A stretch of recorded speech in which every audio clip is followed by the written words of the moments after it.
Hey, this is Rodney Coffee. We're out here fixing to take a 3-hour hike with the rangers here at Kruger Park today. I don't know, it's kind of dark out here. I don't know if you can see, but we got several people from our crew going out to look at some wildlife from foot. They're going to drive us out with this vehicle, and then we're going to get on foot and go explore a little bit with the rangers. Hey, this is Rodney again. Out here fixing to take a walking tour with the rangers. Ellie, Megan,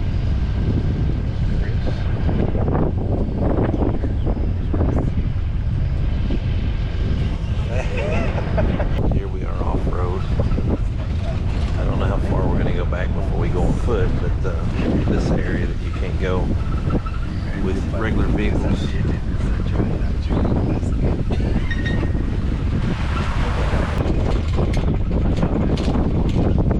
Elephant on the side over here.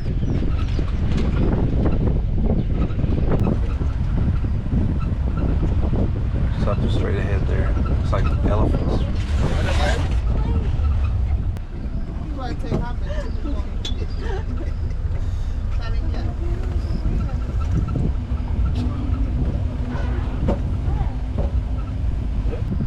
This guy here don't want to move. It's like, this is my road. Where are you going here? Alright, good people, we're quickly fixing our kitchens, and you guys, as you're sitting there, please check your cell phone, double check if your cell phone is on silent. And if you take pictures with your cell phone, the camera of the cell phone needs to be no, switch off the flashlight. Remember to switch off your 7 o'clock alarm. Oh, okay. You won't use it. Yeah. And those who do have big cameras, please make sure that it goes with a manual mode, not automatic. Can you switch off the camera is too silent. I'm going to have to turn it off because it'll beep. Yeah.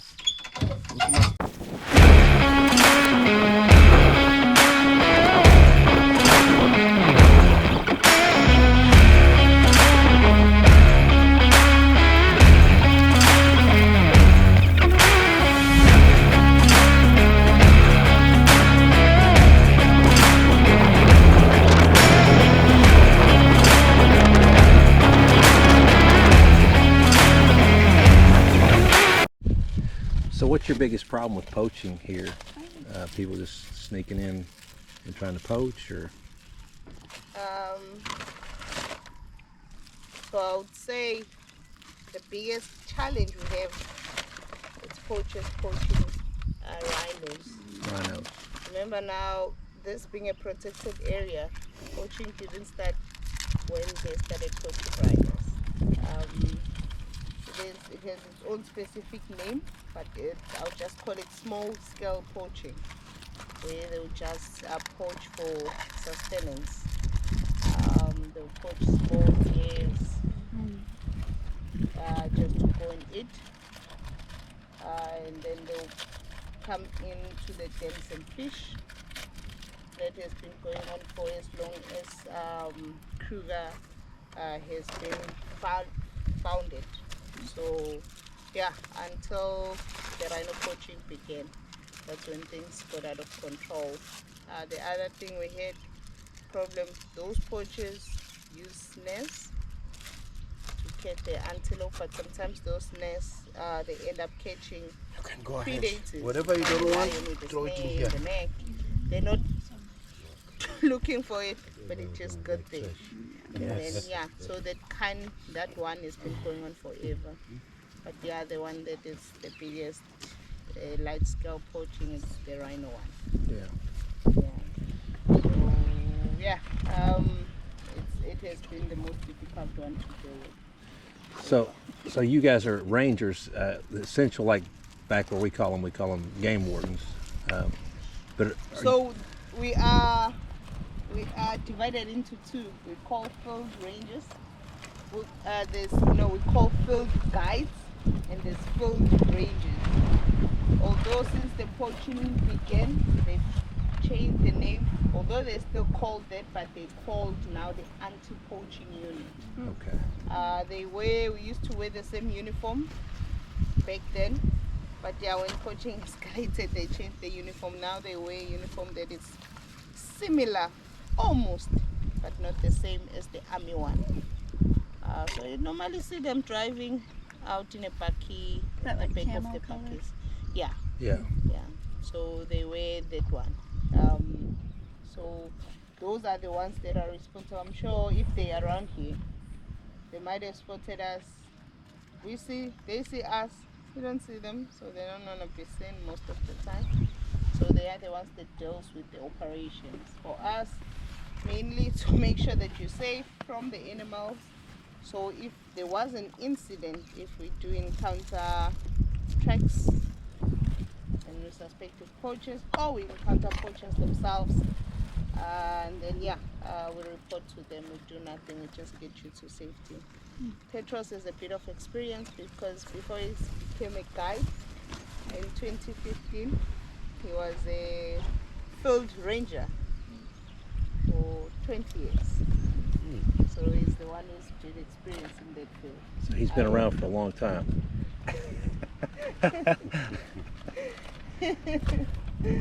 But you just, the Rangers just focuses on Kruger, not wildlife outside of it. No. Yeah, there's jurisdiction. So Yeah. outside there's they focus on the field rangers here. They focus on Kruger National Park only. And then let's take for an example, an animal breaks out the park to the fences or walks out Crocodile Bridge. It's no more our matter to deal with. We report it to Mpumalanga Tourism Parks Agency, which is government. They are the ones that deals with the situation outside the Kruger's fence. So yeah, we assist one another. They might assist us pushing back, and we assist them pushing back the animal inside the park. Like normally it's lions that will break out, cheetahs, elephants, hippos, not really buffalo. Buffalo don't like venturing out because most of Kruger, the boundaries, especially the southern part boundary goes more western part boundary, northern a bit. The boundary it's villages, so they do break out to those villages most of the time. So that Mpumalanga Tourism Parks Agency is the one that should at least be responsible to bring them back.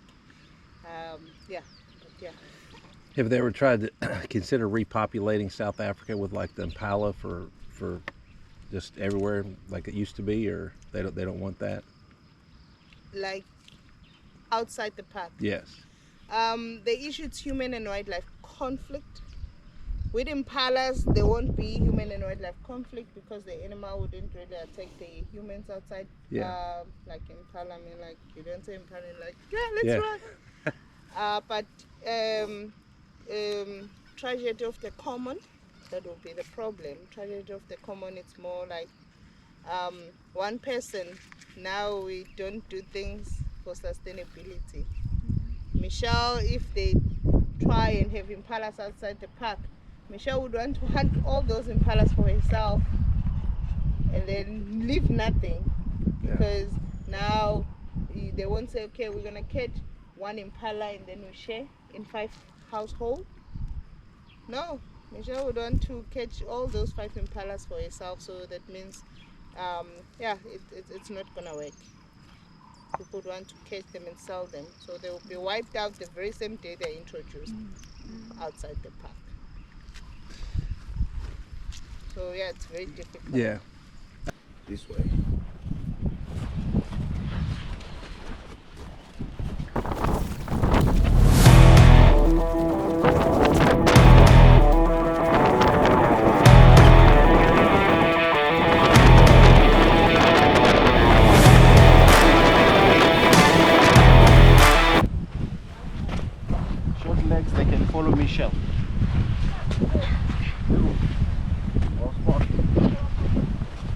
There's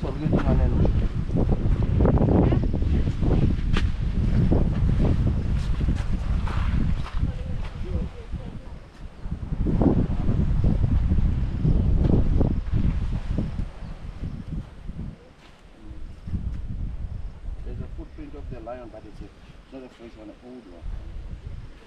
You want to see? You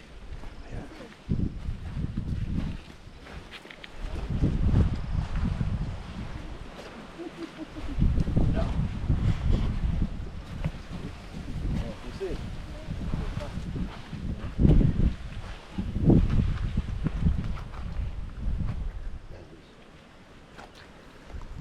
Yo. And the impact, it should be like this because it's old. Like this and like this and like this. So they're supposed to have 1, 2, and 3 at the back. Yeah, and it's massive, and you don't hesitate to know it's a lion.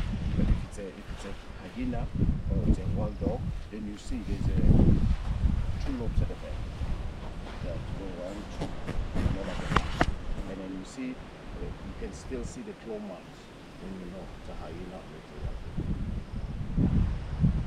Otherwise, leopard is more like this, but it's medium size. Yeah. Cheetah, almost like this, but you see the claw marks. Yes. That's how more or less you can differentiate. It's smaller than this, it's smaller than but it's just a little bit elongated. Yeah. It's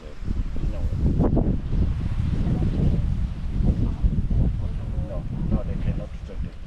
The claws is always there like a dog. Yeah. Right. So let's take care. Lost in the bush. Remember now, we're trying to fit in survival. Which water would you drink? That one. Would you? What would you do? What? Which one would you drink? How are you gonna find water? What? Girl. So they say this.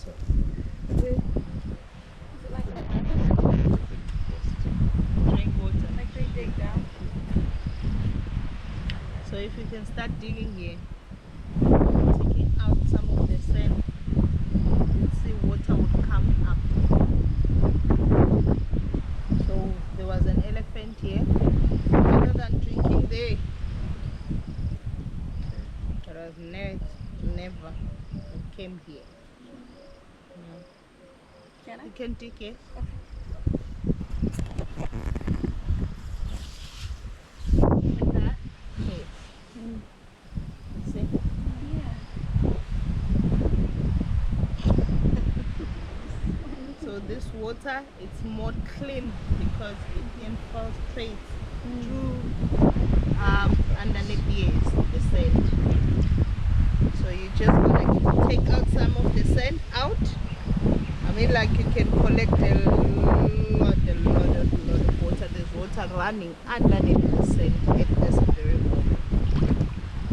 So that's what they do. So they help even impalas, the small antelopes, to come here and they drink. You can see how quickly the top part start getting clean. The rest will settle right at the bottom. So if you are lost out here, this is the safest way To drink water. to drink water. If you don't have an area where it's quite clean for you to get water, just look at a kind of semi-dry sand bank and start digging from there. So elephants, even in dry season, they dig deep. You see water coming from the ground. So we had no water not so long ago, but you can see you can get full. You can even leave them here. So you dig, and wait for them. Wait for the brown part to settle to the bottom. Then you can see water right on top. What else?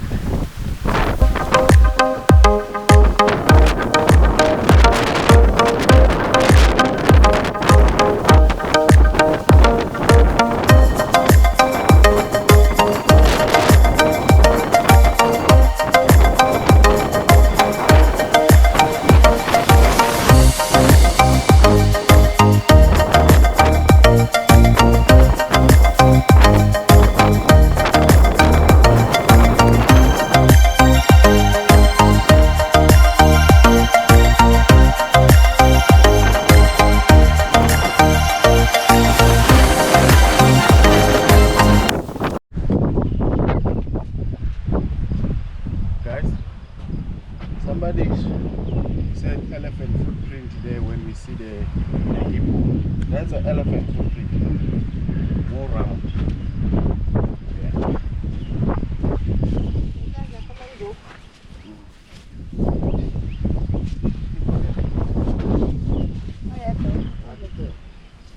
Then What? Elephant. And a human head. human hand. There's babies in the bush.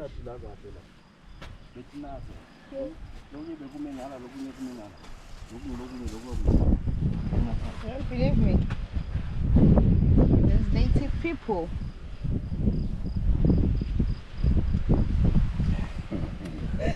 What is that? Monkeys. Yeah, baboons. Baboons. They were drinking water. Deer. Little antelopes over there. Taking a look at us there.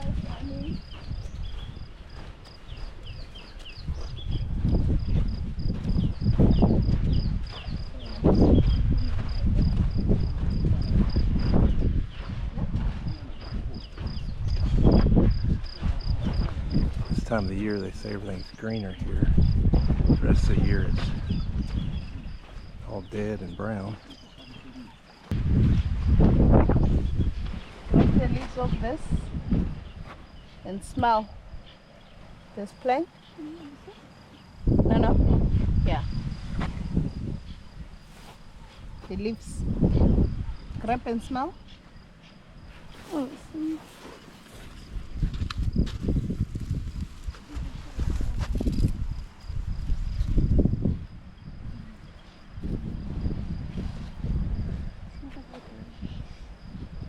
I always say that.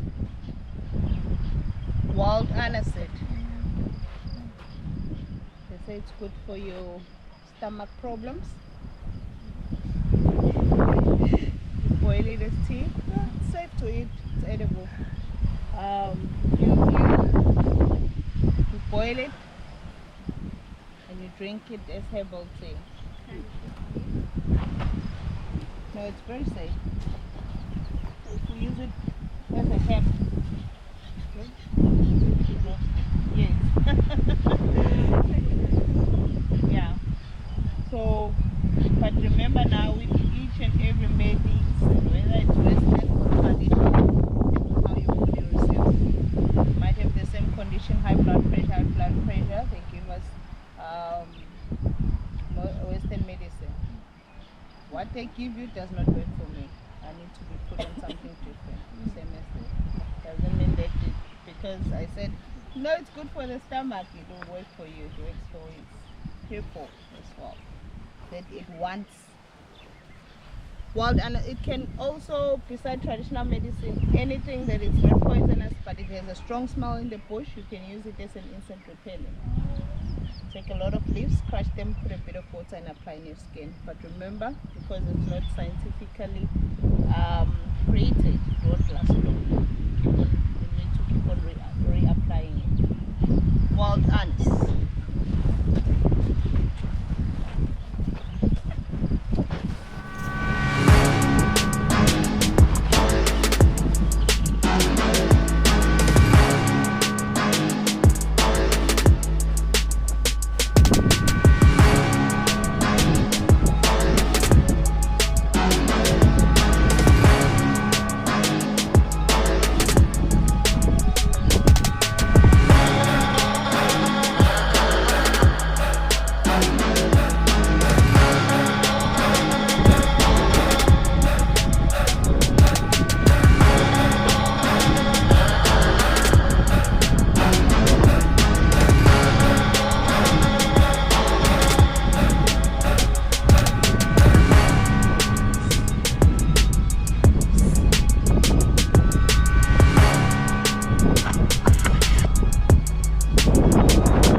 keep looking at you. Eventually, when I look at this tree, there's like a shape. And then eventually he's walking. That's where I think Close call. huge animal like this one, no footsteps. It's soft, yeah? It should be like, because it's weight tons.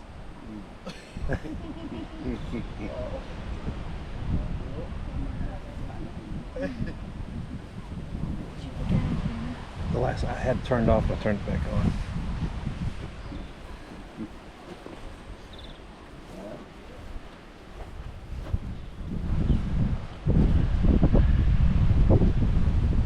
Close call with a big elephant back there. He's gone.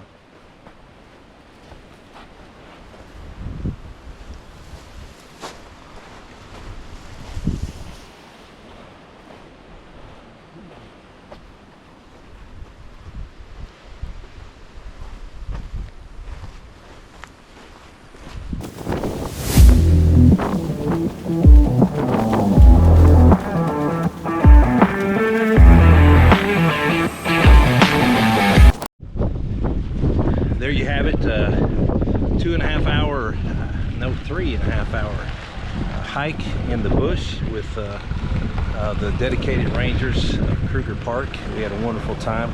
Saw some giraffes, some antelope, a lot of elephants, and had a close call with one elephant, but we had a really good time. We appreciate all the hard work of the rangers here at Kruger Park. We hope that you enjoyed the film, and God bless, and we'll see you soon.